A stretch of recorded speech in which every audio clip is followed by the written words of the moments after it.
she okay? Mm-hmm.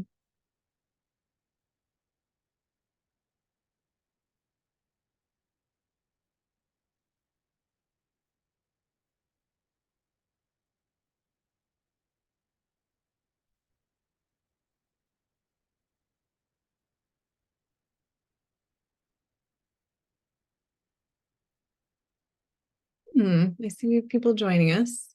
We're just going to give a few moments before we do the lovely introductions, but hello and thank you to those who are on time.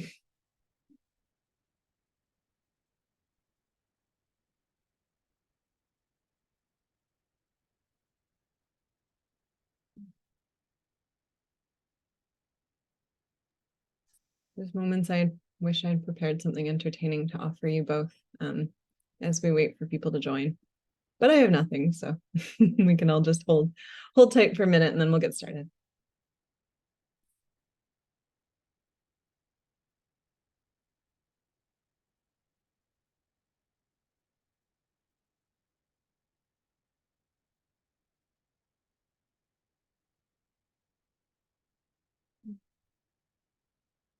Tracy, I'll look to your direction as to when to start.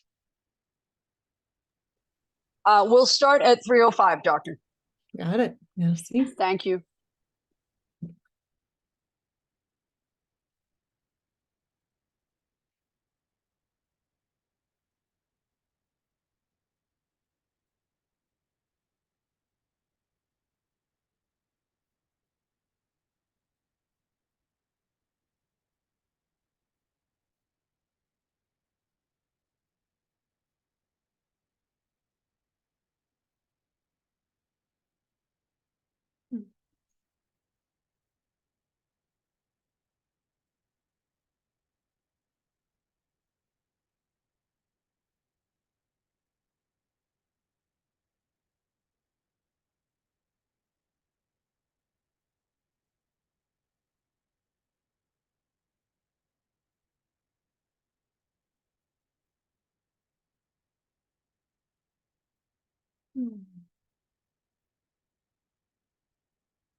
Hi, everybody. Just to let you know, we're going to start in about 2 minutes, so please stand by.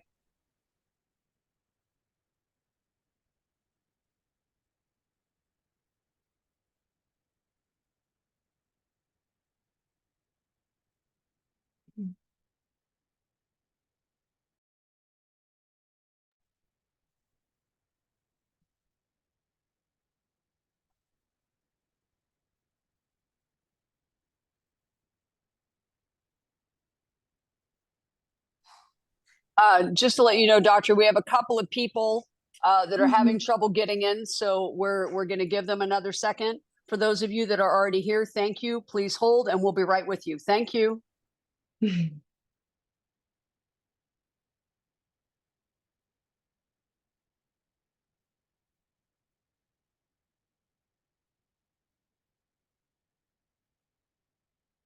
For those of you who are already here as we're waiting, I'll offer some behind the scenes fun. in the pre-workup to this, we were chatting about introductions and I jokingly called I was asking if someone was introducing me, and our CEO, who is the voice you hear, said, "Oh, I will be." And I said, "Oh, are we going to see you?" And she said, "No." And it was like, "Oh, so you're going to be the voice of God." So we have a contender for my Morgan Freeman's job in the room, which I'm happy about.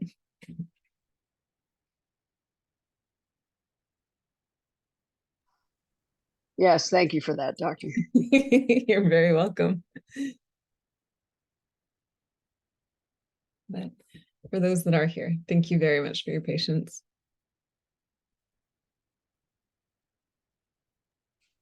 Okay, so Dr. Kosterman, why don't we go ahead and let you start? If people can get in, this is an invitation-only webinar, so it allows you to drill down a lot more with the client.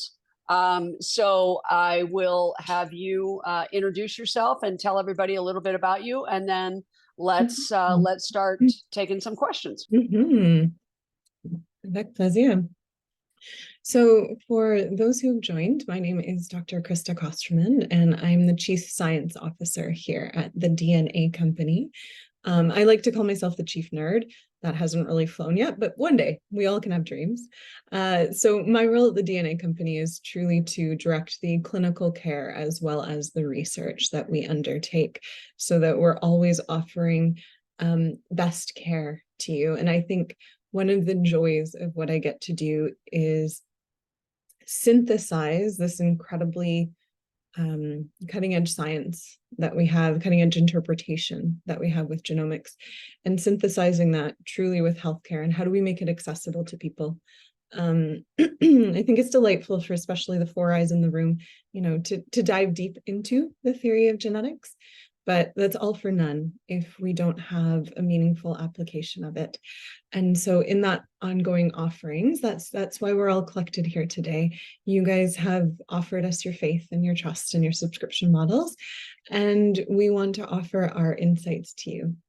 We want to translate some of your health questions, interpret them against your genomics, interpret them against our understanding, and help support you in your betterment to health. Now, to that end, most people would call this a legal disclaimer, and sure, yes, it is, but I want to offer the importance behind what I'm just about to say. I'm not your healthcare provider. And while some people are like, oh, you just say that for legal reasons, I say that very sincerely, insofar as I think to get true healthcare, to get true support, you truly do need to have the support and understanding and the personalized vision of your personal doctor. So what I'm going to say to you is all entirely true and very helpful and can be applied in many different ways of your life, but it always must be informed by and supported by your own healthcare provider. Okay, just as a thought, I know a lot of people try to dismiss this legal stuff, but I think it's important, the spirit of the why, so that your health is always offered best to you and yourself. Yeah. So I think with all of that said, why don't we jump into some questions? Julius, please make sure that the audience is unmuted.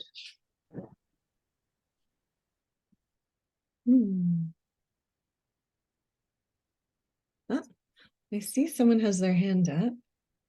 Let's see. Mary, were you looking to speak, or Yes. going to type something out? No, I was going to speak, if that's okay. I'm Please. driving. Yeah. So I totally get this, and I'm finding it helpful. Like, so you can't just do this because this is what your DNA is telling you.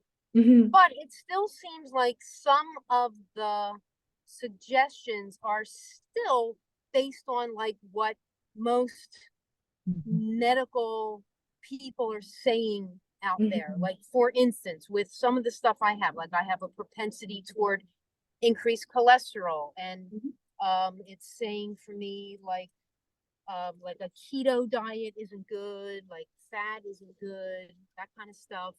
And I have found, and right now as a test, okay, so I also did Viome, which I know, like there was this whole thing with, a back and forth between, at the Dave Asprey's thing, but I have to say, I love Mr. Khan, but he was poo-pooing Viome too, and Viome has me eating a lot of meat.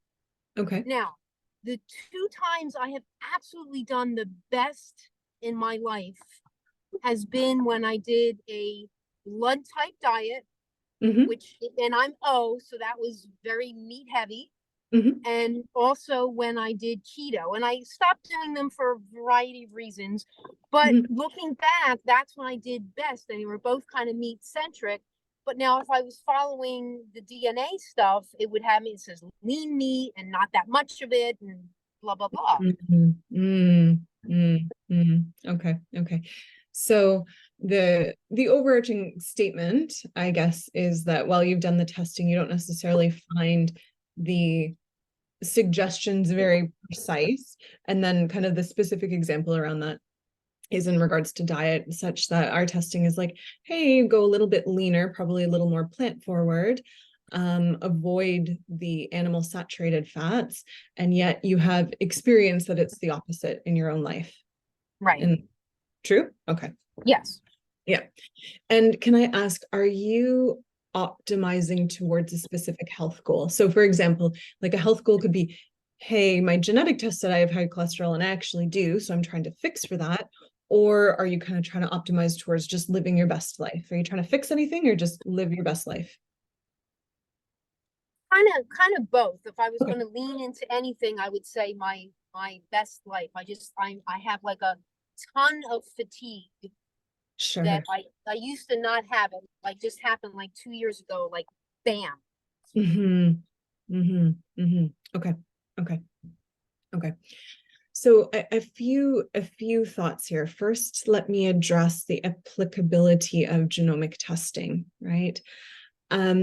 So in particular, when I'm addressing diet, so this comment is very specific towards diet. I always offer that the genome kind of defines the boundaries of the path, but other health elements, whatever's going on in the life, what you're eating, your biome included, that is what defines the path within those boundaries. Okay. I think it's what we, the collective science, we are learning is that the genome is the beginning of the story, the foundation of the story, but not the entire story. And this is in large part why we, and this isn't a sales pitch, this is just context. This is in large part why we, the DNA company, are starting to offer more clinically facing programs, because we know genome in a functional perspective better than anyone else, but that's not the whole story. Okay, so be it part of your biome or be it some other health parameters, your diet needs to be informed by more than just your genome. Okay. So that would be my first statement. And I don't say that to like say our testing or like genomic testing in general isn't worth it or isn't helpful. Remember, it is the bounds, and it is working with a clinician to understand your lived health coupled with your genomics that really guide it there within. And so I think what you told me right off the bat is pretty powerful, right? Like, I've already done this personalized work in that I know how my body responds to these things. And so my thought to you would be, still working with that, right? Don't throw out evidence. Evidence is very, very helpful, but then also working with the practitioner to understand, okay, so this general advice of, you have, genetically speaking, a risk for higher cholesterol. You want to be mindful of that. We need to keep mindful of that. Doesn't line up against this whole low animal product, plant forward diet. Where's the middle ground? What am I missing? Because I would offer there's a few things missing there, right? When the research around cholesterol, without getting too deep into it, is quite controversial, right? We in medicine for a really long time were like, fats are horrible, fats are horrible. And now there's a bit of renaissance in which we're saying like, oh, they're not so bad, they're kind of important, but we still don't get it. And remember, a lot of our research, our being kind of clinical research, is often based against the average person. And I'm using air quotes when I say the average person. This will become important in a second. The average person, because the average person typically is a North American, and typically North Americans are by and large not very healthy, right? We have a large food system and a few other things that have set us up to not be that healthy. So when we ask the question, when we create and look at all this medical research, we always have to ask, is it against the normal person? What exactly does that mean? Right? So I think this is where a clinician can come in and marry up all of this information for you, as well as demystify what is a good fat, what is a bad fat, what is the place of an animal meats within a diet that is looking to keep cholesterol in a reasonable space, as well as what is that, right? Does that make sense?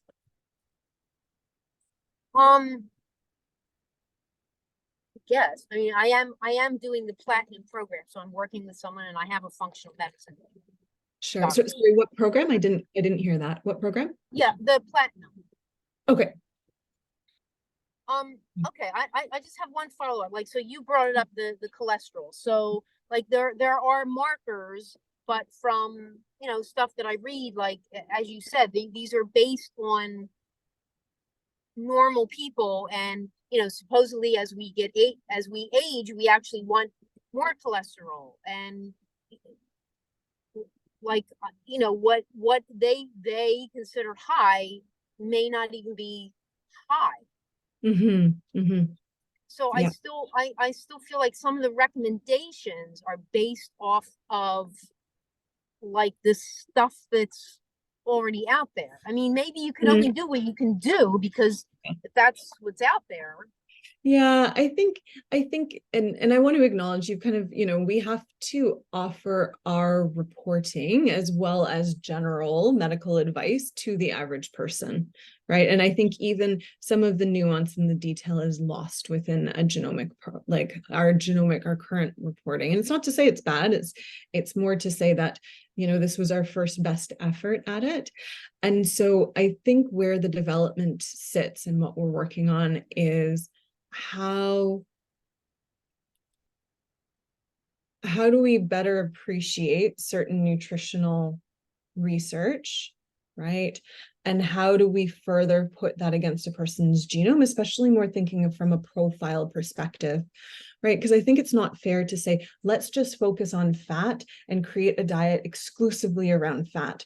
Never in the course of human history has that been done, right? Diets have always kind of sat within geographic regions, right? You have the Mediterranean diet, which, focuses in a lot of plants, some grains and fish, right? You could speak a little bit more to, if you go to north within Canada, it's almost exclusively meat, no plants.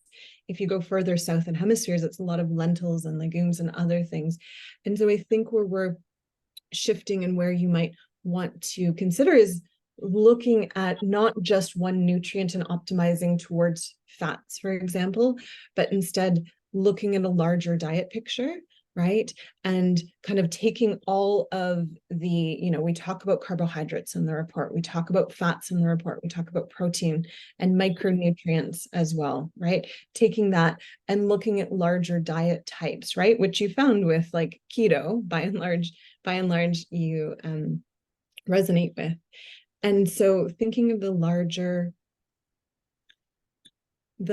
diet as opposed to just one constituent. And here's, again, I don't want to be pedantic and rambling on about this. I'm trying to ground it in the why. If you only focus on fat, right, to our report's point, you have to take out meat and you kind of are just stuck with everything else. But we're seeing a lot of research that you can do a lot of animal meat and balance and keep your cholesterols healthy and good range, high enough, but not too high, by really incorporating other plants. And so the question is, what is this full diet, right? When we talk about things that are not fat and protein, largely we're talking about vegetable. What type of vegetable is that? Our carbohydrate report will help you understand, is that more the starchy stuff, or is that kind of the dark leafy greens, and where in between? So if I might, I would kind of look at it a larger diet perspective that kind of considers all of the things, the carbohydrates, the proteins, the micronutrients, as opposed to just fat. Because I think in Western science, we reduce it too much to one biomarker. And I think when we talk about cholesterol, that can be a biomarker, yes, towards fats, but it's also a biomarker towards stress and other things. And I think until we better expand some of the ways we're looking at and tracking cholesterol, there's something to be said for the bigger picture, which is looking, you already know you resonate well with animal meats. What else do we put with there to encourage health? Was that helpful, or did I lose even more? Well, no. Well, we shall see, because I'm kind of doing an elimination diet right now by doing just animal fats for like a 12-week period, and then I'm going to go and start to introduce some things. Okay. So, but So I don't necessarily want to. What was that? The carnivore diet? Yeah. Okay. And then I'm doing this with my coach from you guys, and then we'll take it from there. But yeah, so I don't want to hog the time, but no. And I would really encourage you to engage with your coach and ask some of these questions, because they're very well trained. And if not, they have a wealth of resources with which they can go back and kind of say, all right, now that we've kind of figured out this animal piece, and as we add things in, your genome can very much guide what would be wisest, if that's a word, to bring in first, right? Okay. Yeah. All right. And I'm going to open it up to the balance of the audience, see if anyone else has questions, but if not, Mary, we can come back to you. I'm not opposed to that.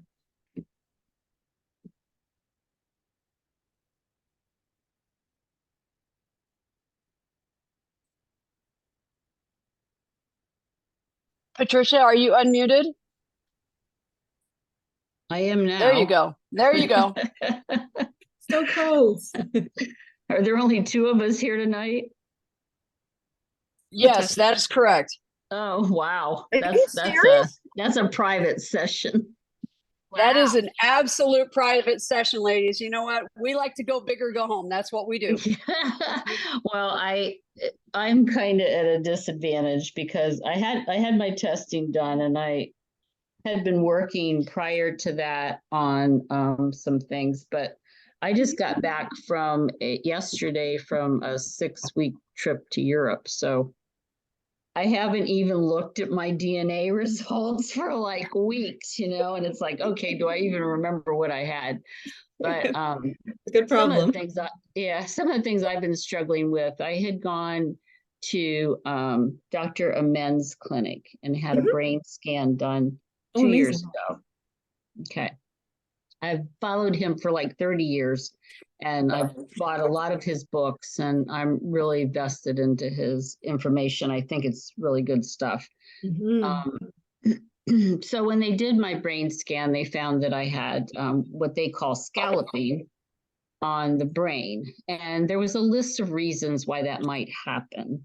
So one of the reasons was sleep apnea. And I had gotten some reports from people that said I do snore like a freight train. So I went ahead and being a nurse, I know what I need to do about that. So last fall, I arranged to have a sleep study done. And right prior to the sleep study, about 4 months before that, they had done a urine test and found out I'd been exposed to mold. A large amount of mold. And they actually, typed it down to what it was. I didn't know where I'd been exposed at. We're thinking it was in a house in Florida because of the moisture and stuff that's down there. So I had that going on. And I met with one of their clinical advisors a couple of times. And then she put me with a nurse practitioner. And she said she had a protocol. Well, what she put me on was a binder and then something to help with the balance of, and I don't have it. I'd have to get up and find it. And then a powder that I was taking. And when I looked it up, it like helped with hormone balance and with sugar balance, glucose in the blood balance. So she had me on those two things. Well, then when I talked to Dr. Kashif, before I went on my trip, we had a coffee talk, and like in July, I think. And when I talked to him about it, and I was like, I've started investigating some of these things and I'm not feeling like this is much of a protocol. And he said, well, the thing is it's probably missed a step. She probably needed to detox like your liver and stuff to make it more able to clear out things first. Then you do the binders after that. So I have been doing some research on people that work with that. And I think I've got it figured out what I'm going to do about that part of it. But and I've got a CPAP machine because my oxygen levels were going down to 81% several times during the night, which explains, probably explains the brain between that and the, probably explains what they saw in my brain. But, and I'm getting better. I mean, I'm much less prone to brain fog and stuff now as opposed to where I was a year ago. There's been huge improvements. I had other symptoms as well that have all cleared up. So I am improving. But I want to get to, I'm still struggling with like my weight. And he said, that's why you're stuck. You're not you may be clearing out things out of your intestines. That doesn't mean you're clearing out, the other toxins.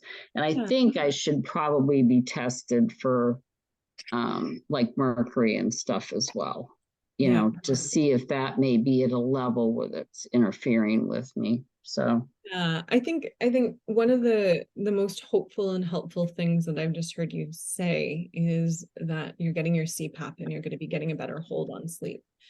And the reason I'm saying this, because I think this is foundational to everything that you need to do, both regards to kind of the legacy of whatever mold you have happening, as well as the potential of heavy metals, which by and large, once you have mold, you're going to usually see the heavy metals crop up because body isn't able to detox, for lack of better phrasings, properly. right. It bioaccumulates these things.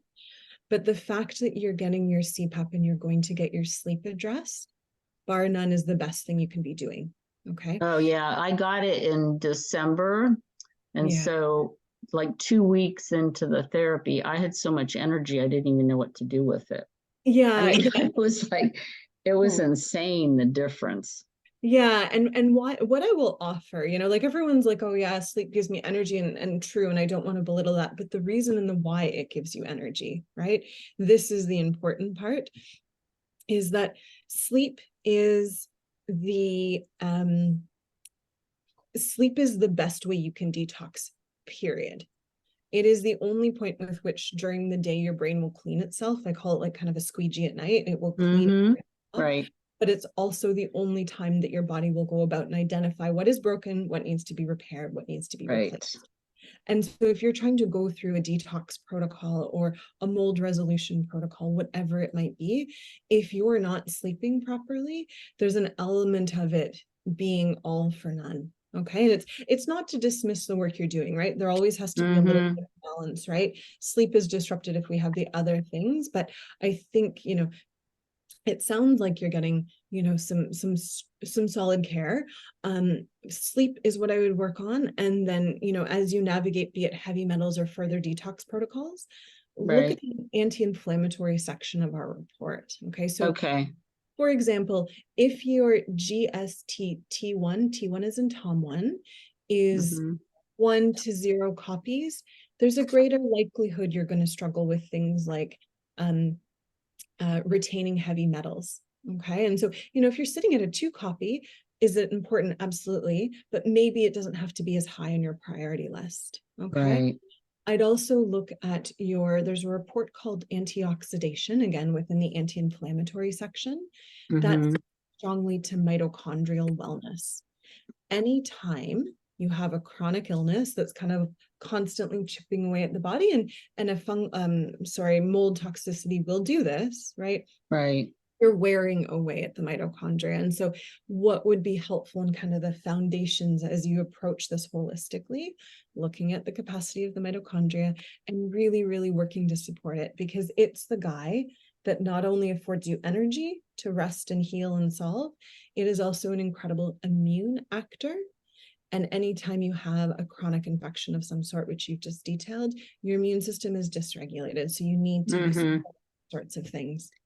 Yeah, Okay. and she had tested like some characteristics of my immune system at the start of it all, and then I retested again Yeah. this spring, and there was improvement in Wonderful. that, right? Good. So, and it also looked at, what type of inflammation I had going on and things like that. And yeah, so Yeah, it sounds like you're getting some good care. And again, I would really look to your genomics to further support next steps. I think as a practitioner, one of my favorite things of having access to genetic testing, at least ours, more from a functional perspective, is when it's a big cloudy mess of, I'm kind of tired and I have this infection, I don't really know what to do. right. It helps with first steps, because when you're in that cloud, everything feels off. And so Yeah. able to ground and be like, all right, I'm going to work on this first. Sleep is first almost always, but after that, Yeah, here's right. the strategy. So you're not trying to boil the ocean. You're instead just picking up a cup at a time. Yeah, right. Good picture. Yeah, we're all guilty of trying to boil the ocean sometime. Yeah, exactly. Want it all done today. Of And course. if I may step in for a quick second, Mhm. ladies, we've had the rest of the folks that were trying to get in have logged in. So Good. Dr. Kosterman, if you could just kind of give an overview who you are, what you do here, and then anyone that wants to ask questions, please raise your hand and you will be unmuted one by one. Dr. Kosterman will call on those individuals. Absolutely. All right. So by way of introduction again, my name is Dr. Krista Kosterman. I am the Chief of Science here at the DNA Company, which means I get to the joy and pleasure of overseeing all of the medical and clinical and genomic things that we do. So I've had my hands in developing the research behind the genomics, as well as kind of the algorithms that interpret. I've had my hand in the clinical care. So how do we actually, what do we do with this wealth of information? And then I'm so fortunate as to help support the future plans in particular. And the one that I am most passionate about right now is how do we take the incredible awareness we have through functional genetics, that profoundly, that very intimate picture of how your body works and runs. How do we apply that to actually get better health outcomes? How do we translate that from the crazy science talk that it is into tangible actions such that you feel like you could be like, oh, I could do that. Science isn't that complicated. That's what I love doing. That's what I'm here to help support with this evening. Mary and Patricia already got this disclaimer, but I'm going to offer it again. I'm not your doctor. And while you might hear that in the lens of legalese, I offer that sincerely because I believe that medicine does need to be overseen by a person who has full perspective, who's able to ask the questions and get a good insight and a good history of you, because it is the history of you that directs this. Genes are part of that history, so I can offer a lot of insight and next steps there, but I don't know the rest of your history, and that's really important. So what we learn here today, consider discussing it with your doctor. Alrighty, so I think we're going to start with the hands. Let me see. I guess, Tracy, I'm just going to this On the Q&A window, Doctor, if you look at the Q&A bubble, you should see that there is a question from one of our guests. And Yes. then as you answer that, you just hit answer live and provide information to the client. Great. Okay. So everyone in the audience, really what you're hearing Tracy say is that she doesn't know how to use a computer, even though she has a degree in computer science. And so bear with her. So thank you in advance for your patience. Thank you, Doctor. You did it a lot nicer than I would have. All right. So I see a question from Dominic, and everyone's going to have to give me a beat just to read it.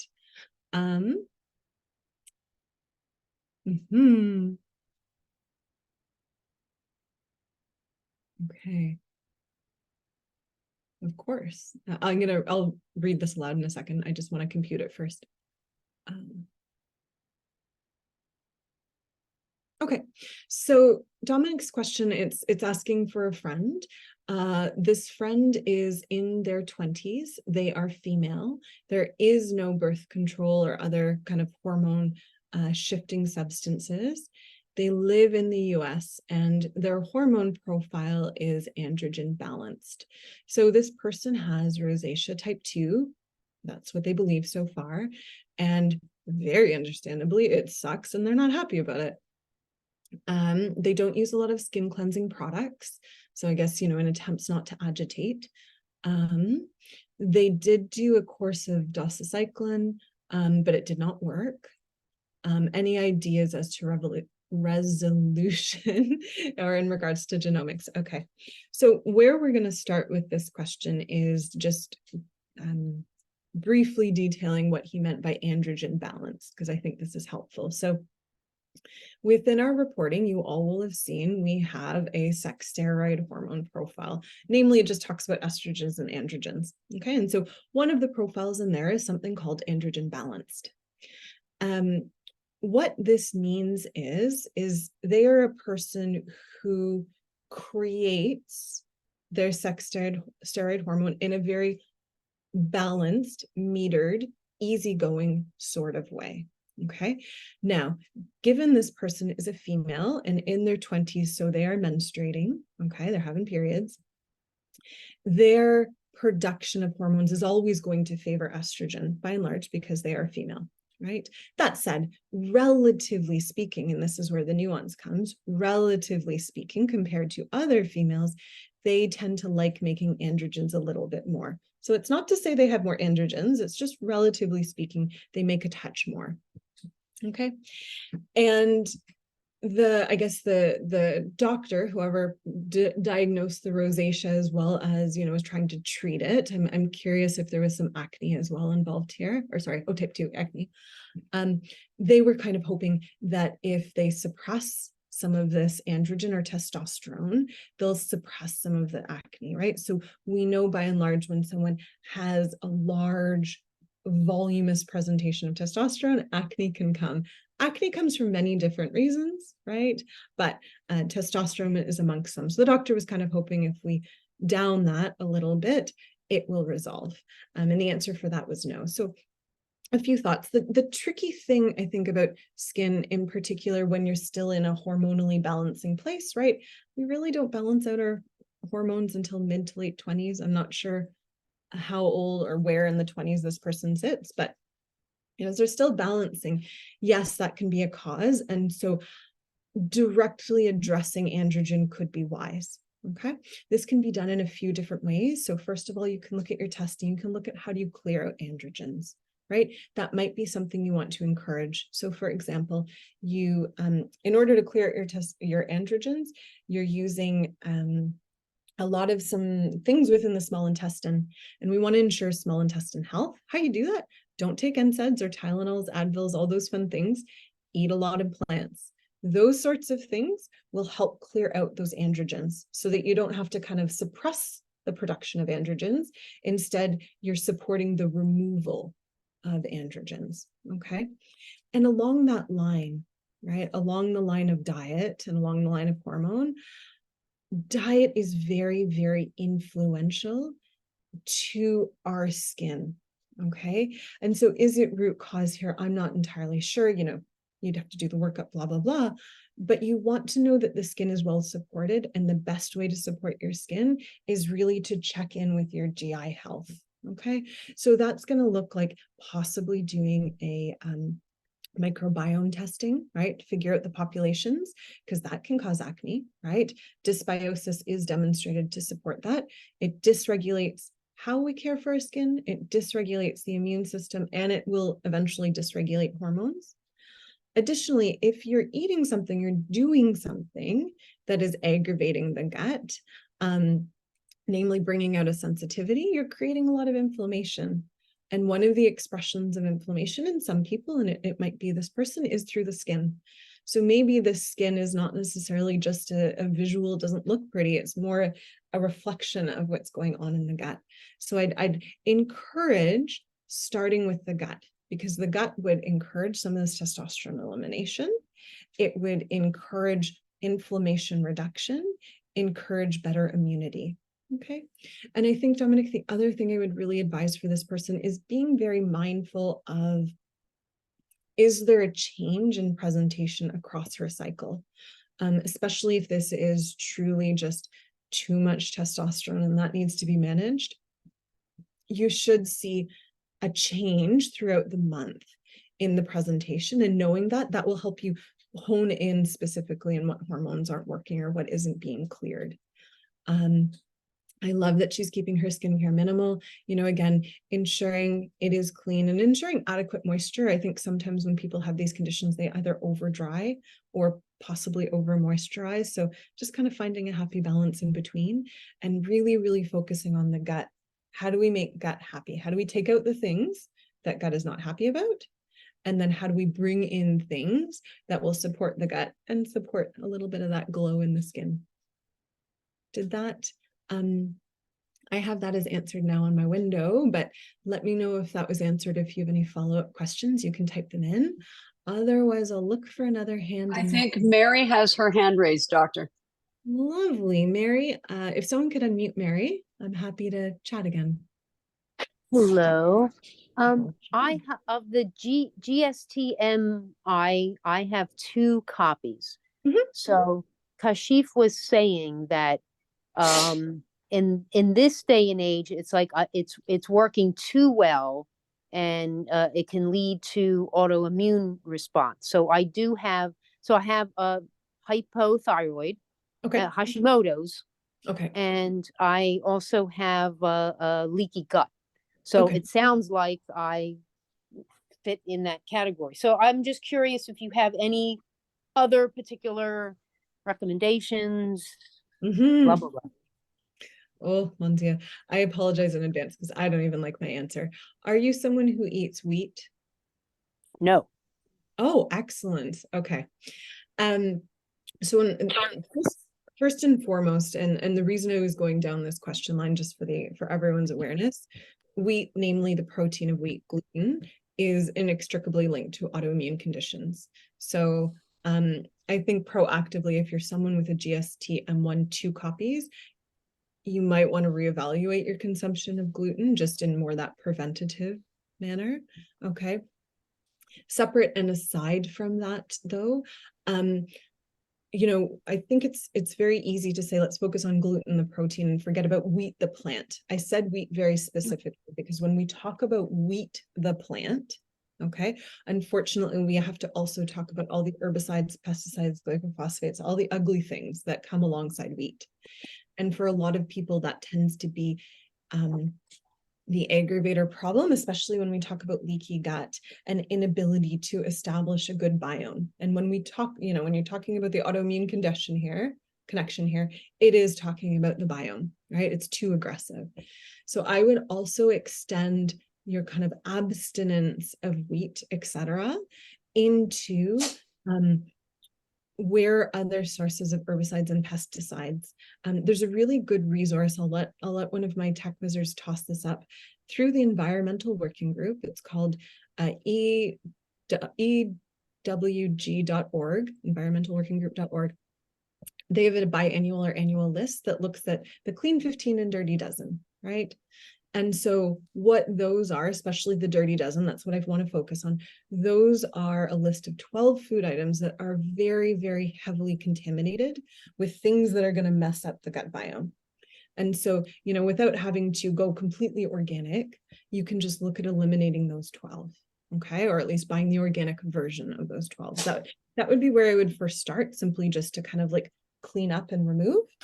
And then the next thought I would have is, what are we going to add into the gut to support it, right?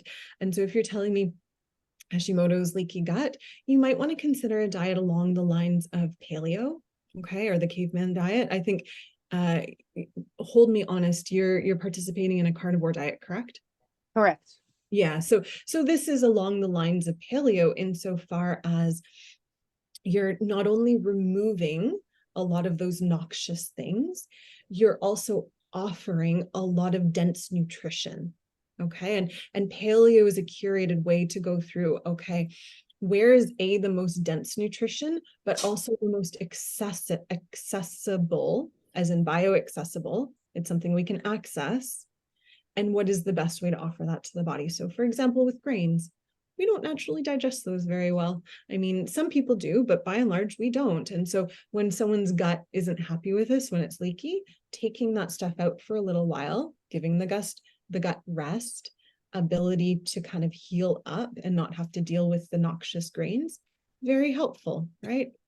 Alongside meat tends to have a lot of amino acids and other fun little things that will help rebuild that gut. So I look at a paleo.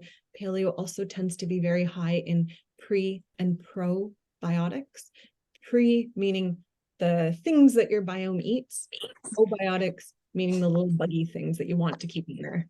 Okay, so I'd look along the lines of paleo for you, especially with autoimmune. There's quite elegant research that demonstrates its benefit for resolving gut issues, but then mitigating and managing autoimmune conditions. All right, I have follow-up. So obviously, so for most people, that was probably a good, a good answer. But I eat organic, and I have for like 30 years before it was a thing. Yeah. And I don't eat most grains, including corn and oats and things, because they have glutens themselves that most people don't know about. Okay. So like I said, all right. So right now I'm like when somebody says plant, like plants now scare me because, you know, we know that plants can't run away or bite, so they have their own defenses, which most people don't know. I know you know. And I feel like I took a turn, like an incredible turn for the worse. Like I said, this incredible fatigue, plus my skin is friggin' hanging off my body and totally has affected my self-esteem when I started to do these green smoothies. And I just feel like it totally happened when that happened. So, well, but I already said that. So right now I'm just eating like kind of carnivore, and it's not like a forever thing. It's a test, and then we'll see and add stuff in. But I guess my follow-up question, unless you have anything else to say, but let me ask that. So you guys look at, so the other thing, I have like one gene that says like I'm not, like I might be, dairy might be an issue. So right now I'm not doing any dairy either, although I never really did a ton. But you don't look at casein, you look at Correct. The sugar, lactose.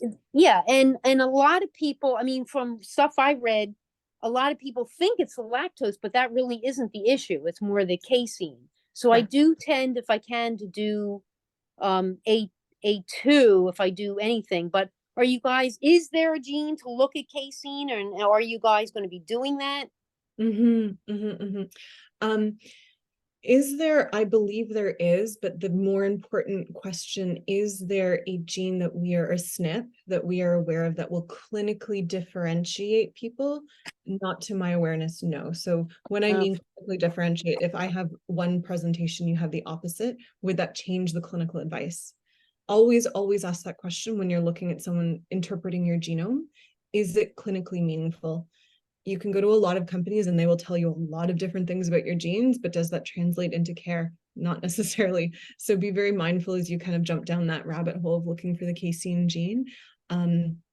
At present, there's not one to my awareness that differentiates clinical advice. Okay. Yeah. Thank you. All right. I see another question. I'm going to go jump to the Q&A box. I'm not sure if anyone has their hand up, but I'll jump to the Q&A box first. So this is from Marty.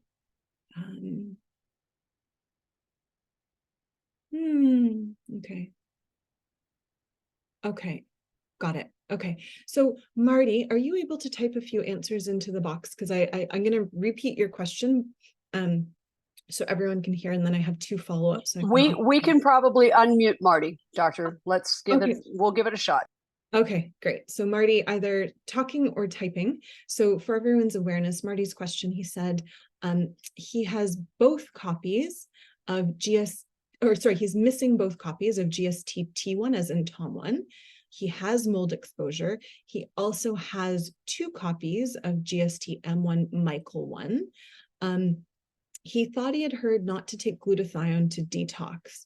He was seeking suggestions of what to take. So first of all, Marty, do you know what your GST-P1 as in Peter 1 is? It'd either be an AA, an AG, or a GG. Do you know? AG. Oh, mon Dieu. Okay. And the next follow-up question I have, in your report, under the the antiox section, there should be a report that says you're good or you're bad. And I'm going to answer why in a second. I'm asking after that. So I'll give you a little bit to find that as I start. So the advice of when you have a suboptimal glutathione profile, as Marty does, the advice is don't directly take glutathione. Okay, the why of that. So the genes that we look at, these glutathione genes, they don't actually look at how do you make glutathione. Instead, what they look at is how do you attach glutathione to a toxin, be it a mold, be it a herbicide, pesticide, whatever it is. How do you attach it? Okay. And so this is where suboptimal. Okay. And this is where the advice of don't necessarily take glutathione can come from if you really suck at attaching. Why is that? So we know glutathione is the most strong, the best, the superhero of antioxidants. We make a lot of it. It does a lot of really good stuff in the body. Okay. Now, if you're to take a bunch of it. And so you're kind of you're increasing the pool of glutathione you have, but you're not able to attach it to anything because you're not strong in attaching. Okay. What's going to happen is you're going to have this really big unused pool of glutathione chilling in the body. And I don't know if I'll phrase it correctly, but isn't it like the devil's hand, like idle hands are the devil's playground? So what happens is you have all this glutathione hanging out and it's like, cool, we have nothing to do. Let's go find something to do. And it can't attach. Again, remember, we're slow at attaching. Instead, what it does is it runs around the body and it says, well, where are the oxidants in the body? Okay. The oxidants in the body also exist within the mitochondria. And this is really important. The mitochondria does a lot of magic using oxidants and antioxidants to create energy. It needs oxidants. And so if you have this surplus of glutathione because you just took a bunch and it's not being attached to anything, you are going to mess up the function of your mitochondria. Okay. And so that's where this advice of, if you're not great at attaching your glutathione, okay, to whatever it needs to be attached to, you don't necessarily want to push even more glutathione in because it's not going to fix the problem. Okay. And so where you might want to start thinking about supporting glutathione instead is going to be the precursors that help create glutathione, such that you're always supporting this pool. It's always ready, but never in a surplus way. What are those, surplus supports, or sorry, the glutathione supports? One of my favorite for a variety of reasons is something called N-acetylcysteine, or shortened as NAC, NAC. It's a glorious precursor to glutathione. Also really helps respiratory health, really helps the blood-brain barrier, does a lot of really cool things in the body, but it also is a support of glutathione. You can also look at vitamin C. Vitamin C, integral everything that happens in the body, but a very important part of that chain that makes glutathione, as well as another antioxidant scavenge, right? Vitamin C itself is an antioxidant. And so, if glutathione is struggling to deal with some of those oxidants, you have another way, right? You can also look at things like ALA, which stands for alpha lipoic acid. You might want to consider some minerals as well. What you want to do is kind of go around it. Don't directly attack, instead support in other ways. And hold on, the other question is, and what was that with suboptimal genes you were talking about? And what was that suboptimal gene that you're talking about regarding glutathione? Oh, the other one is GSTP1. That was the one I think I had asked you to put in the chat. So there's 3 GST genes that we look at, GST standing for glutathione S transferase transferase meaning the attacher. P1-PETER1 is arguably the most important of the 3.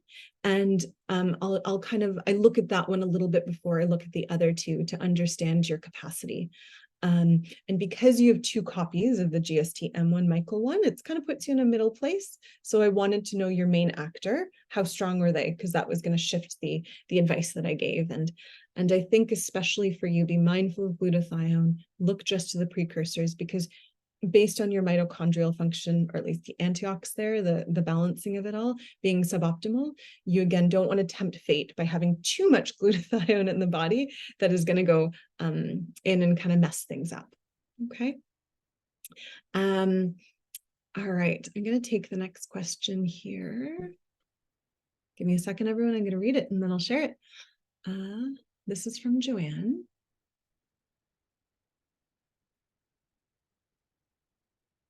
Right now, which are too general. Yeah, for me, yeah, understood. But not consistent. Okay, yeah, of course. So I'm going to offer an answer, and Tracy, please hold me honest in this answer. So Joanne has asked, when will there be a report for us, the consumer, that gives us more insight into what each gene does and what the results mean? Right now, she says it's a bit too general. Tracy, hold me honest here. Yes, doctor.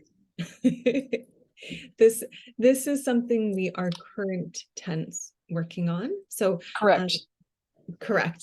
Yeah. So for I'll offer a history of it. I think our first attempt at this, we went way too science. The current attempt, we watered down a little bit too much, and we're happily working our way back to the middle. So I don't have a timeline on that. I will allow the voice of God to offer that timeline. Don't be so formal. My Lord will do. So You yes, know. we are working on making some adjustments. And if you've got Joanne, if you have some specific questions, you can send me an email. Beth, throw my email in the chat window, please. You can send me an email, Joanne, and I will try to get you some of that information. Be advised, by the end of fourth quarter, we should have made some major changes to the reports, and you guys might find that helpful. So hopefully that answers the question, Doctor. Yeah, for the non-business folk out there, end of fourth quarter means end of year. So end of this calendar year. Sorry, I apologize. God's clearly a capitalist. Joking. And then some. Very cool. So Joanne said, great, thank you. She doesn't have specific questions tonight. All right. I'm going to quickly, I see another question from Marty, but beforehand, I'm just going to check if anyone has their hand up, and then I'll jump into Marty's question.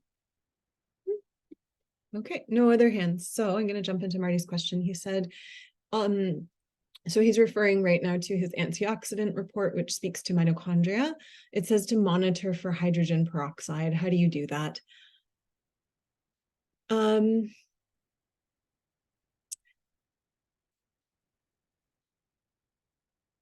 What its effect, so right now, as we when we look at the antioxidant report, it's really saying, you know, within the mitochondria, naturally a lot of hydrogen peroxide is going to be created.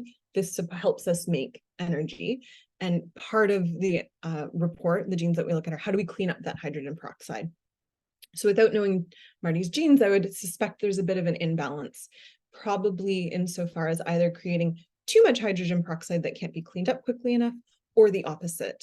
I don't know his genes, so I'm not really sure what the balance is.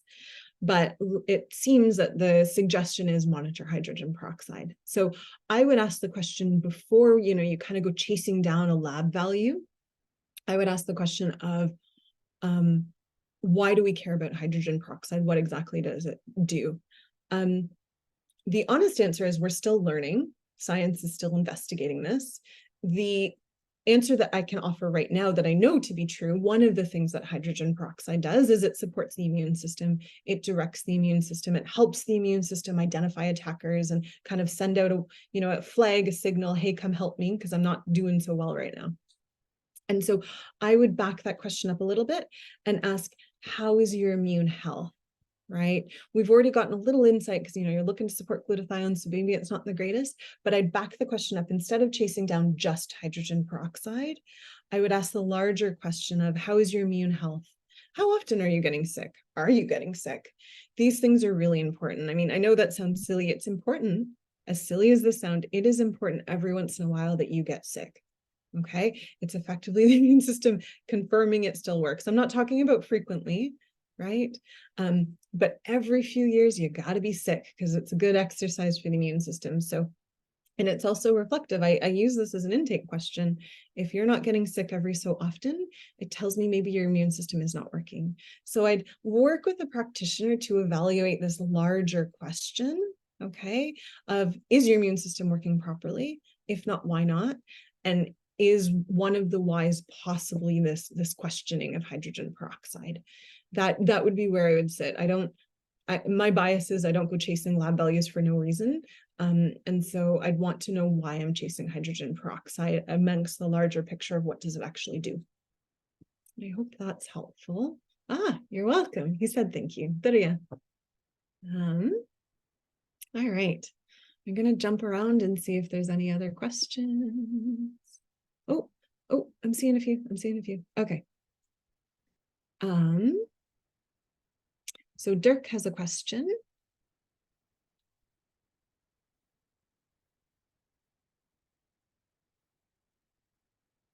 Okay, so Dirk is asking the question of, how are specific genes discovered to be relevant to a particular condition or disease?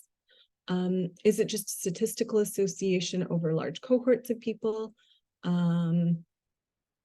and taking that information and kind of extrapolating from there. By and large, yes. So it depends on the condition, right? There's a lot of really rare conditions. If you have a rare condition, scientists are going to jump all over you and do the investigation on their own. But with the rising computational power of computers, let's be honest, it's largely AI doing this work for us right now, or at least brute force, in that now that we have computers that can compute gajillions and gajillions and gajillions of things per minute, it's a lot of the time more the statistical analysis coming out of computers. So a computer might come to us and say, hey, across this population, we noticed this SNP was always off. You might want to go investigate it. Historically, that work was just done by a lot of lab rats, and now we're able to leverage computers alongside lab rats. I hope that was the answer to your question. Tracy will yell at me if I get too nerdy. It's a really cool, fun, nerdy question, but by and large, you already have a gist of how it's done. Let's see. So the next question is from Angie. So Angie was diagnosed with breast cancer in 2019. Yeah. Your doctor won't give you HRT. HRT, for the folk out there, stands for hormone replacement therapy. Other ways I can replace my hormones through supplements. This is a large question to unpack, and I don't think it's appropriate to unpack it through this forum. I want to speak to a few considerations. So first and foremost, when you were diagnosed with breast cancer, there would have been some form of genotyping, looking as is it HRT, ER, kind of like what the hormonal play there is. And I would suspect you're probably ERHR2 positive, which puts hesitation on introducing hormones, because we know that will increase risk later on. Okay. And so the ask is there a way that you can replace hormones through supplements? I would say, and this is kind of where it depends on what sort of cancer and where is your staging and where are you going with it. Because remember, I think people like to think of supplements as non-drugs, and that it doesn't really matter how and what you do with them. Supplements are a form of drug. They shift the body. They can be, when used appropriately, very powerful. And so a poorly prescribed herb could actually have the same damaging impact as HRT. Right. So what I would look to do for you is I'd want to know why exactly you want to replace your hormone. What's the goal there, right? Is it that you've a loss of energy, a loss of sex features, a loss of this, a loss of that? We need to understand the why. And then I would very carefully couple that with an understanding of your sex steroid profile, right? Is there estrogen toxicity? What hormones are you prone to be making at what pace? Along with what is the actual particulars of your cancer? Because I would venture the solution to whatever you're trying to fix with HRT would sit somewhere in there. And as you can appreciate this, I don't have the time or capacity in this space right now to kind of get into that, but those would be my guiding posts. But I would really encourage you, if you're thinking of hormonal supplementation, do it with a practitioner who has extensive, incredible experience in this space, because it is wrong to assume that herbs are just these gentle, benign things that we can take at will. Okay. Be very mindful of that. All right. Plant friends, as someone else said, they're these glorious things. They can't move, so they have great defense mechanisms. They're very strong creatures, and very powerful allies when used appropriately. Okay, so I hope that answers it, and I wish you the best in your journey there, because that's a lot. Yeah. I'm seeing a question now from Dawn. So I have been trying to water detox for 24 to 48 hours. You're getting bad headaches, I would imagine. Wondering if my genes need to be supported better with detox. GST-T1. Okay, yeah. So like what I did in the previous question, I would first ask, why are you detoxing and what are you detoxing from? If there's a very specific reason, maybe a water detox is the best route, but I'd want to know why and what, because maybe there could be more of a directed approach. Okay. Assuming this is just for general wellness and longevity, which we know fasting has been helpful, you're almost probably 100% getting headaches because you're not properly supporting your electrolytes. I find a lot of people will jump into fasting and assume they just need water and they're going to be fine. That is by and large not true. As your body functions, it uses a lot of electrolytes, a lot of salts, potassiums, etc. It uses that to keep stable and balanced. We as a species have evolved in circumstances where we're forced into fasting for reasons, just the way it is. But when we were drinking water, we had things, there would always be that salt replenishment. And so I would venture the headaches are actually stemming from lack of salt within, like, electrolyte, larger salt, not just table salt, salts within your body. So what I would do is I would work with someone to understand how to fast appropriately, because appropriate fasting needs to consider supports like electrolytes. And if you're not doing electrolyte support, it needs to have more of an intelligent plan behind just kind of not and then drinking water. And it's not to say you're not intelligent, right? It's just to say, I think the research in regards to how to best fast, how to optimize fasting has come a long way. And so you want to make sure you're undertaking a fast in that light, in the best way possible, as opposed to try and like figure it out by yourself. And in regards to just kind of better detox support, like, you have great glutathione capacity. So depending again on what you're trying to support, supplemental glutathione may not be a bad idea because you do have good mitochondrial function. But I would really, again, dig into what are you trying to fix before you just kind of try it all, if that makes sense. All right. The next question I'm seeing here is from Cindy. So diet recommendations. You have a poor response to toxins and proteins.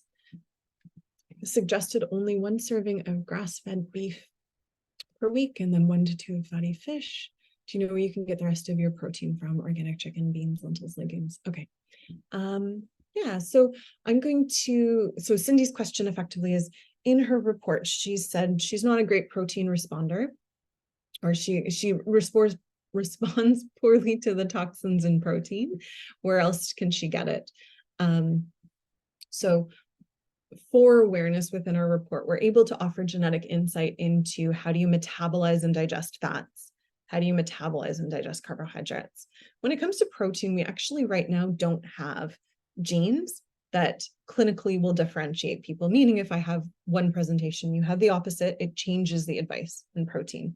That either means we haven't discovered it yet and we have some fun ahead of us, or truly we're all spectacular at digesting protein and there's really not advice to be had. How we've instead approached this concept of protein is we unfortunately consider that the typical North American sourcing of protein, right? It's coming from a factory farm of sorts. And once it's, ready to be cooked, you're either frying it, you're, smoking it, you're charring it. There's some preservatives in it, be it nitrates or sulfates. It kind of comes as a very burdened piece of food, as opposed to a true whole protein source. So Cindy, to get to this, where I'd suggest you go is, you can look at, based on your cholesterol profile, based on your overall health, you could consider, more than just 1 serving of red meat per week, right?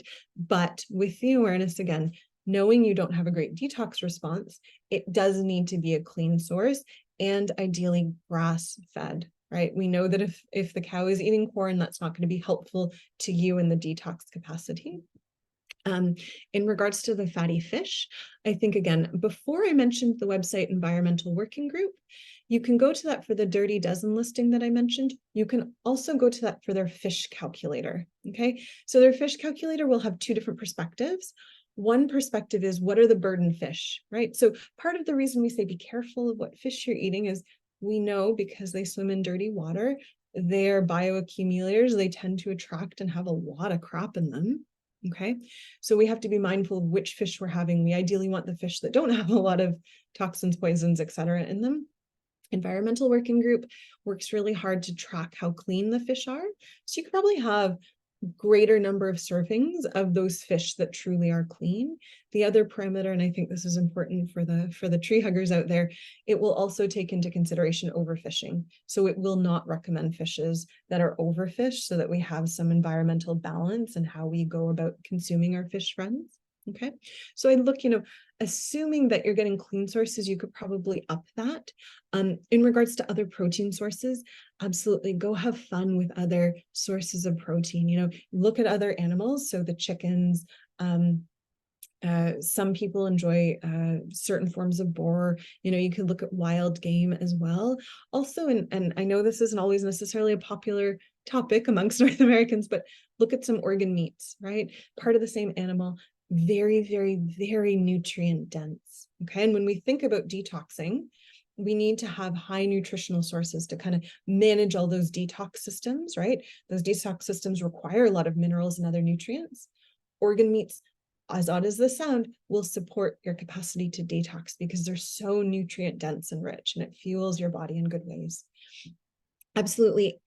Lastly, here on beans and lentils, assuming your body, your gut are happy with those things, they're a great source of protein, assuming you couple the bean or the legume with a grain. Okay, to get a complete vegetarian protein, you have to have a lentil, a legume coupled with a grain. Okay, that gives you the full protein that you would otherwise get from your animal friend. Okay, I hope that was a clarifying and helpful answer. I see another question here from Dawn. Okay. Trying to heal mold. Okay, so Dawn is saying she's trying to heal mold exposure. She just wanted to make sure her glutathione was okay. Still learning all this, the DNA. Yeah, thanks so much. She appreciates your answer. Oh, excellent. I'm glad to hear that. Yeah, with mold again, like look, just a quick comment, because I think Dawn was our water faster, right? Fasting enables a reset of the immune system, which can be so helpful, especially when you're dealing with a mold thing. Just do it appropriately with electrolytes and a few other, especially gut supports to get that immune reset. Coupled with, like, again, based on the mold exposure, based on the activity of it, you might need to be talking to a practitioner to get some other interventions, right? Antimicrobials, etc. Mary has a question. Let me see. Do you have an opinion on water? Yeah. So Mary's asking if I have an opinion on water. Water is my favorite. So she's asking really, how much do I need to drink per day? Because you always hear you should be having 8-ounce glasses of water more or less per day. And she's saying, our ancestors weren't necessarily always in access of that much water. So here's a fun science secret. Back in the 60s or 70s, scientists were like, oh, it's really important to health that people drink water. How much should we tell them to drink? I don't know. Let's say 8 glasses of 8 ounces. It was an arbitrary statement. Has it been validated since then? We know it's more or less a good thing to shoot for. But I would offer, just like your genes, how much water you drink is very, very, is very personalized. Every person, I would argue, probably has a different requirement. So for example, if you're a marathon runner that lives in very hot climates and you're always sweating, you're going to need a lot more water compared to someone sitting at their desk and maybe not offering the same exertion. We have another gene called ACE1, and that looks at it manages electrolytes, it manages salt within the kidneys, which will also shift how much water you need to be having. I would argue there's a huge element of personalization here, and I would offer listening to the body insofar as, if you're thirsty, you're probably too late, you should probably already be drinking water.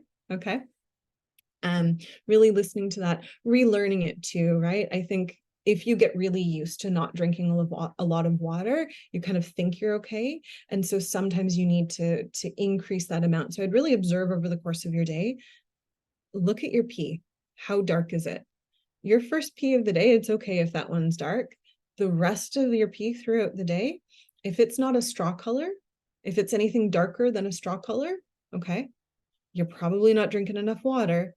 And if it's super, super light to the point where it's clear, you're probably drinking a bit too much. So I'd use your pee as kind of real-time feedback as to how much to be having alongside the activity levels that you have. And especially if you're seeing a lot of clear pee and you're like, oh, I don't really drink that much, look at electrolytes, like work with a doctor. But, you know, most people I think can benefit from drinking a bit more water. And then leveraging your pee as kind of real-time feedback as to how much from there. Okay. I hope that's helpful. I see there's a few raised hands. So before I jump into the box, I'm going to allow for that. There's a Rosanna. I'm going to give you ability to speak. Okay. I think maybe the voice of God might need to do something. I'm right here, doctor. We've got it. Thank you. Please unmute Rosanna. Here I Thank am. you. Can you hear me? Yes, ma'am, we can. Thank you. Thank you for putting this together. So I have a question. I have been told that I have high ferritin levels, so my iron is a little bit high. Mhm. It's kind of over the charts high. So the advice was don't eat that much red meat. Don't take vitamin C when you're, eating something like red meat because the vitamin C helps the iron absorb.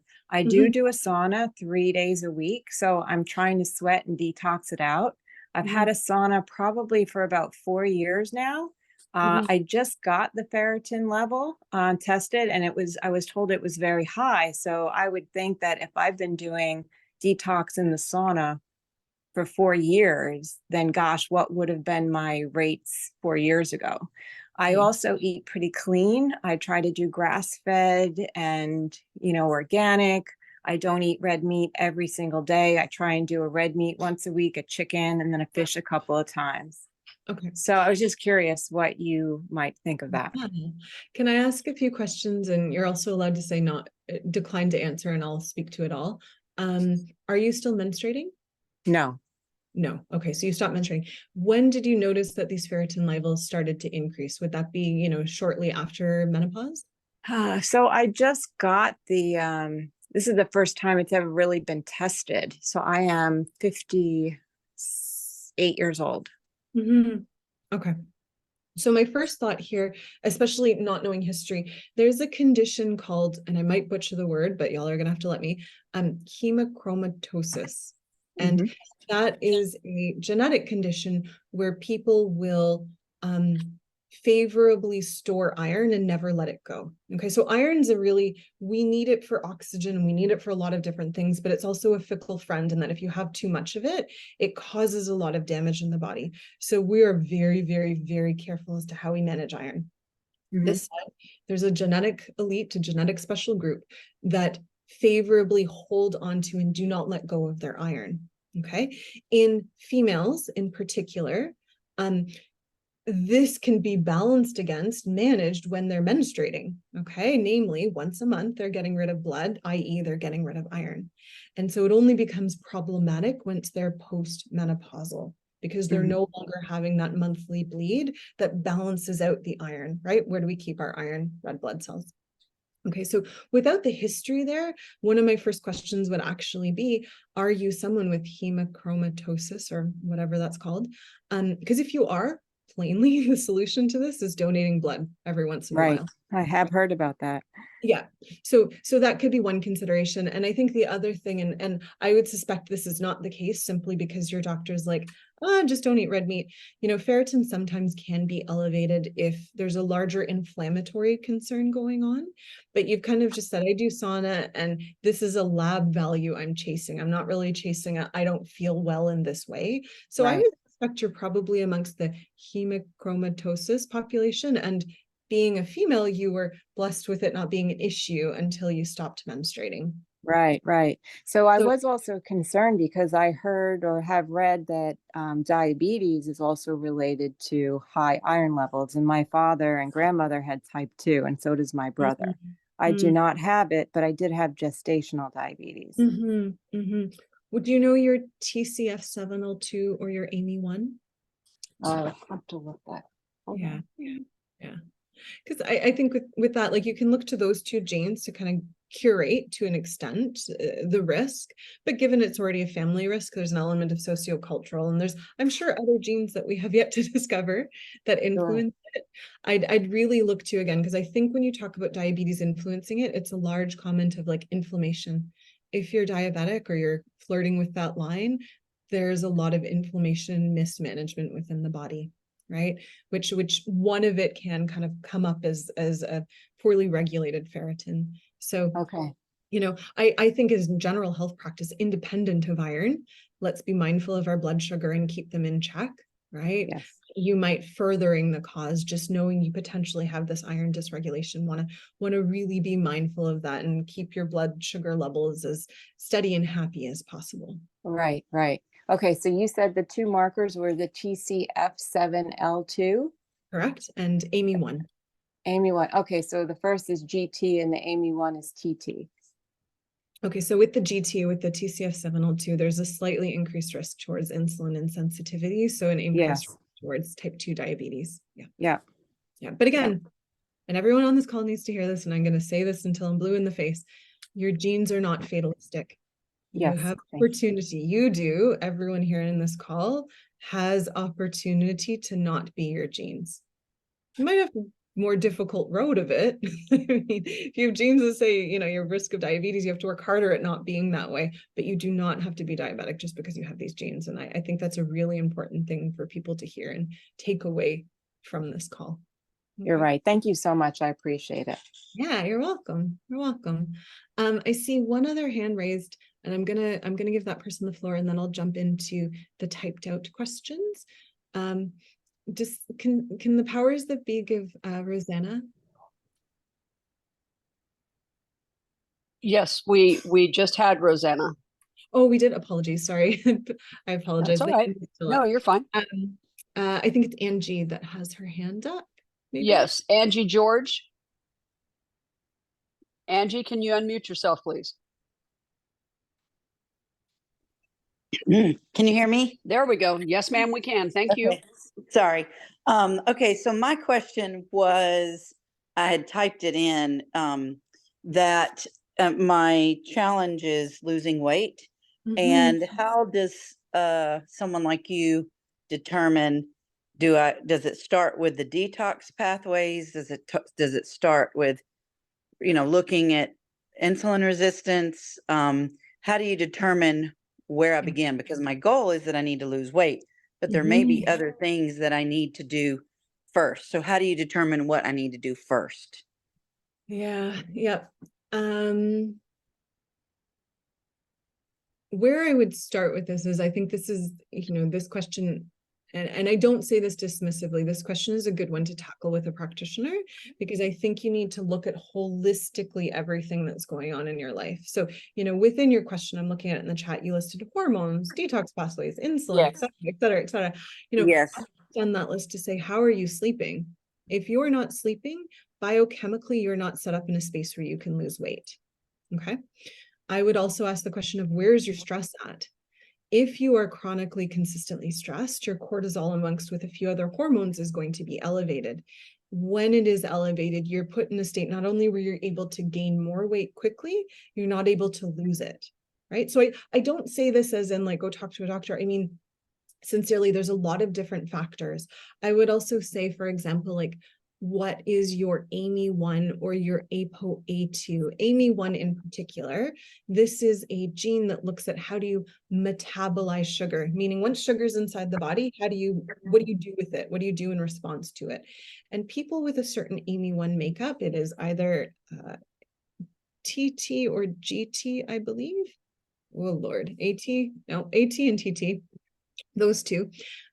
If you have that makeup, when you consume large volume of carbohydrate, okay, so a meal that's principally carbohydrate, you're going to gain weight. It's just how your body manages that sugar. And so another question I'd ask is, what is your genetic makeup there compared to what you're actually eating? So again, I don't mean to dismiss it. I would offer the beautiful horrible thing about weight loss is there's so many avenues with which you can go about it. And the question is, where can you start? What feels best to start with? I always start with sleep. When people are looking to lose weight, start with sleep, because that will get better and check hunger. That will get better and check your metabolism. And once you're better slept, that manages stress better. So we don't necessarily have to work on that cortisol. And it makes having appropriate food choices even easier. And I know that's a counterintuitive place to start, but you might want to consider that, because once you're sleeping better, it enables the work that you have to do to lose the weight, be it, you know, improving your diet aligned with your genome, be it reducing stress, be it increasing exercise, right? Be it detox, right? Sleep is our best detoxer, right? Starting with sleep tends to be a good point to start with weight loss. But again, go with a practitioner, kind of poke into all the areas of your life that could be causing weight gain. Does that make sense? Yes, I think for me, it started when I had breast cancer, found out that I had breast cancer, and then had a mastectomy, then 6 months later had a hysterectomy. So, and then after that, I gained weight like every week. The weight started coming. So there was a lot of stress in my life. And I did struggle with sleep, but I have done really well with sleep over the last probably Amazing. 6 months to a year. So that's why I've kind of been like, what is going on with my body? I eat really well.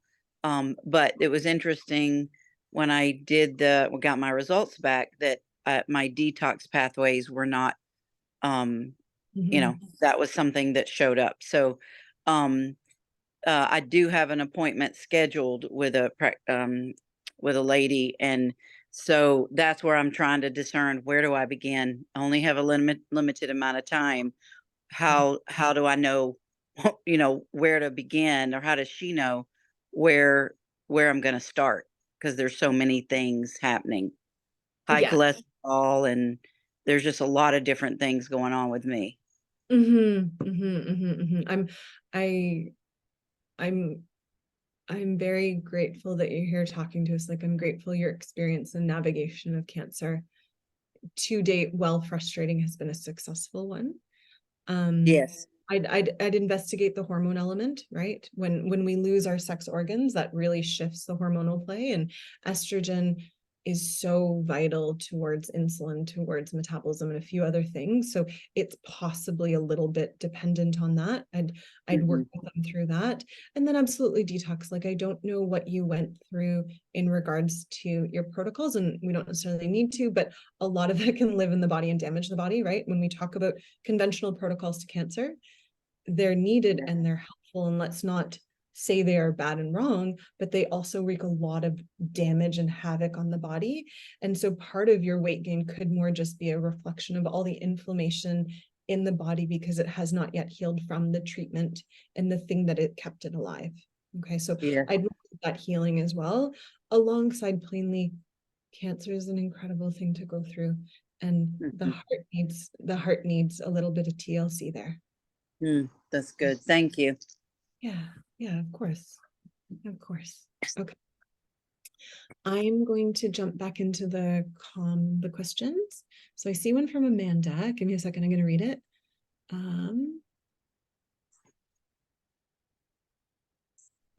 Oh, there it is.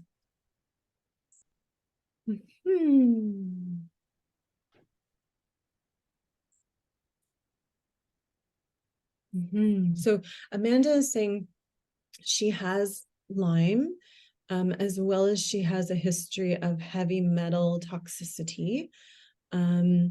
She's asking if her genetic report will shed light on how she can go about detoxing it. Okay. She also knows she has a SOD2 mutation from a previous DNA test that was not necessarily as extensive. I appreciate how you phrase that, but I'm not going to repeat it. And she said she's about to submit, so she'll be able to see this. So with Lyme, just for everyone's awareness, we kind of say Lyme passively, but really when we talk about Lyme, we're talking not just about the bug that causes Lyme, not Borealis, there's a long fancy Latin name for it. We're actually talking about a large collection of bugs.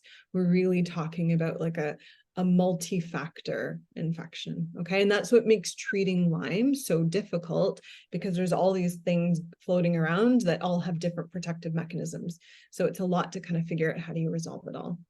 Of consequence to that, the body kind of always dealing with it, you'll spike, or you'll hold on to, and some of the immune dysregulation will cause heavy metal management or not management, sorry, retaining. So you'll keep higher levels of heavy metals, etc.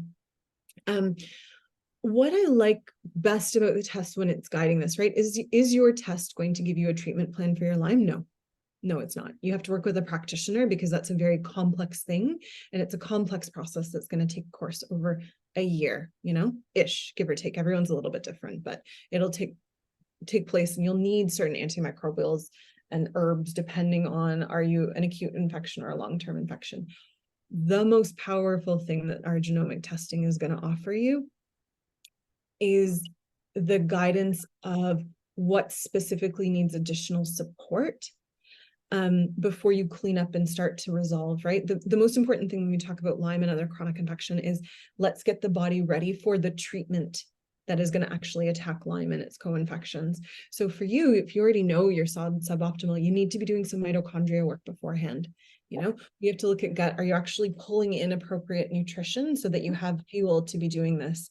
Are you detoxing properly? If you're not detoxing properly, our test will offer insight into where the weaknesses might be. So how do you specifically address that? I would take the results of our test, like working with a practitioner, find a Lyme literate practitioner, go to them and say, here's my physiologic backdrop, right? We can offer them a clinician report if that's helpful, right? Here's the physiologic backdrop. My mitochondria isn't that great. Lyme has definitely made it worse. I need to fix that. I need to ensure my glutathione may not be great. I need to work on that. And then we can jump into the Lyme protocol, right? The strongest thing our test is going to give you is how do we support the body as we jump into these Lyme protocols, which can be intensive, right? And as well, one other thought too, because I think this is often forgotten. Our mood and behavior report, beautiful report for you to read and consider. In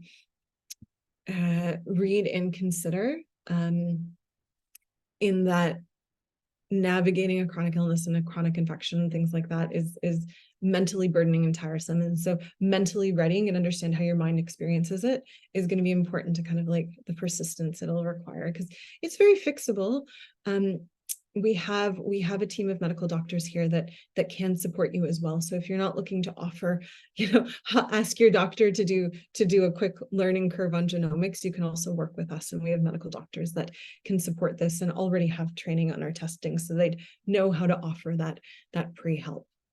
Okay. I hope that was helpful. Next question that I'm seeing here.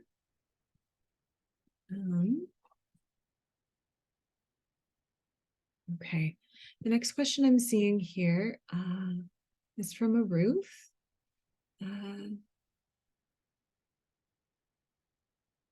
What's my nose, cheekbone that show up after I eat?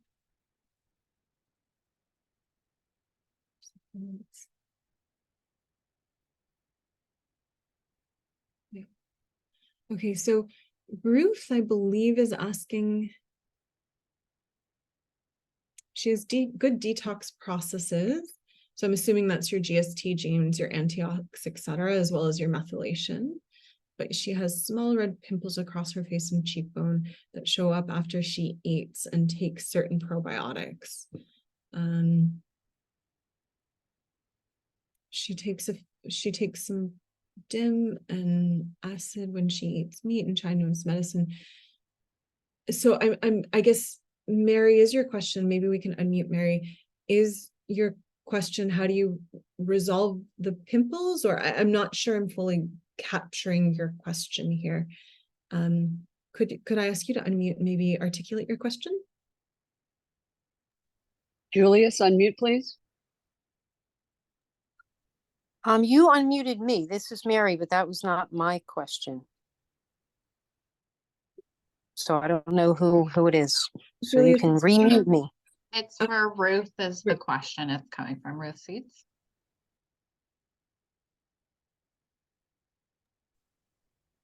Julius, can you unmute Ruth, please? Yes. Now, do you hear me? Yep, we do.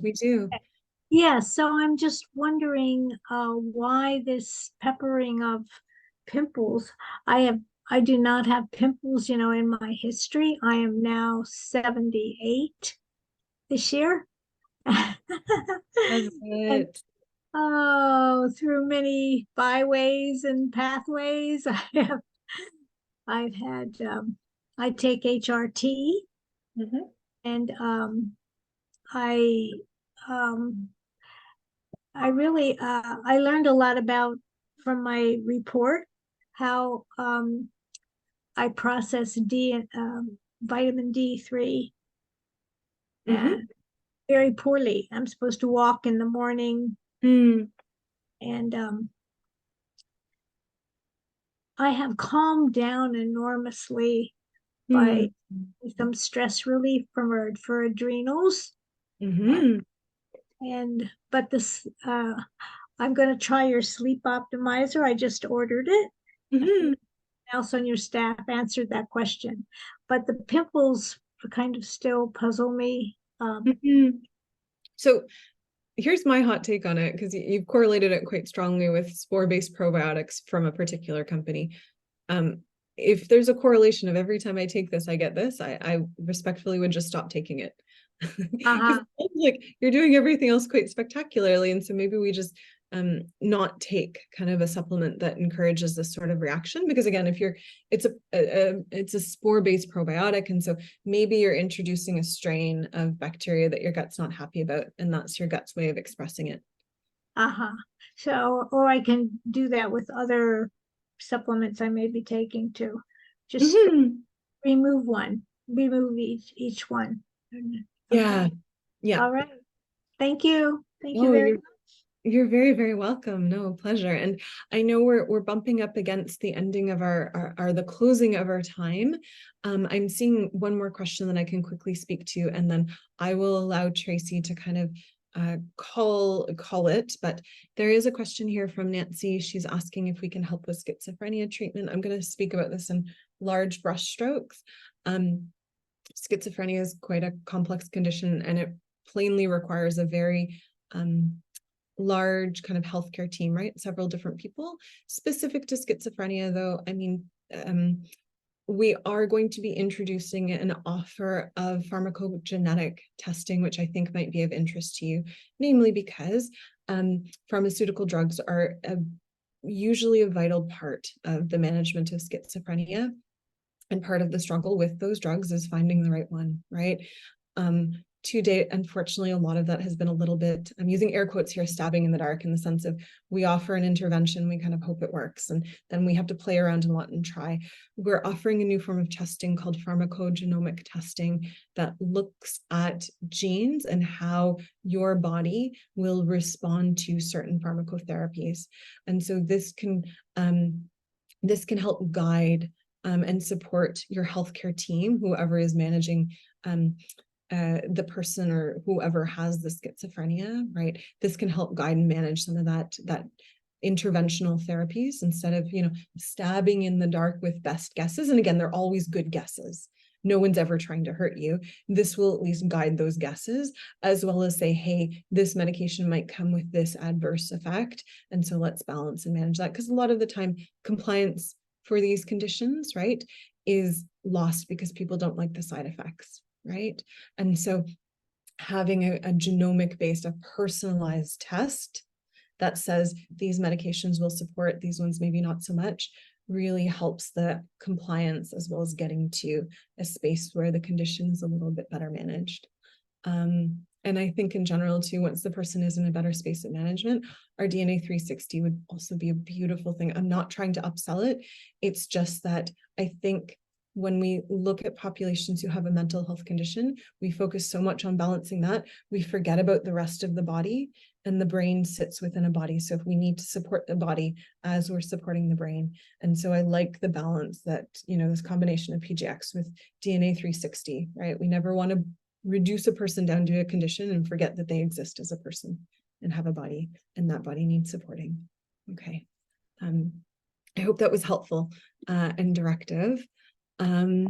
Tracy, are we good? Is there anything else that I am neglecting or should be aware of? No, ma'am, you have done an exceptional job. Thank you very much. If anybody has any additional questions, please look. We're going to leave the chat window open for a couple of minutes. Please take a look in there for the resources that we have sent. If you have any questions relative to setting an appointment, all of those email links are in that chat window. Thank you all for coming. Thank you, Dr. Koshman. Au revoir. Good night, revoir. everybody. Au revoir. Tracy, do I just hang up? I'm gonna assume yes. Yes, ma'am. Just log out, please.